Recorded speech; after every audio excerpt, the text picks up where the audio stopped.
নমস্কাৰ। এইটো আমি সাধাৰণতে বা আমাৰ ঘৰুৱা গাঁৱত লোকেল গাঁৱত এইখনক তেতে পকা বুলি কোৱা হয়। আৰু এই পকায়ে বা পৰুৱাই বহাগ মাহত যেতিয়া নতুন পানী পৰিব আৰু নৌ কুঁহিপাতে মেলিব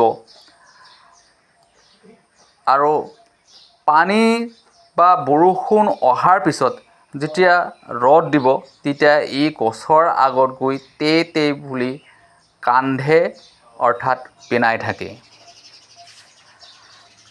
আৰু ইয়াক সাধাৰণতে ডাঙৰ ডাঙৰ গছত দেখা যায় আৰু ই যেতিয়া ৰ'দ হৈ আহিব তেতিয়া ই টে টে টে কৈ চাউণ্ড কৰি ই গছত কান্ধি থাকে।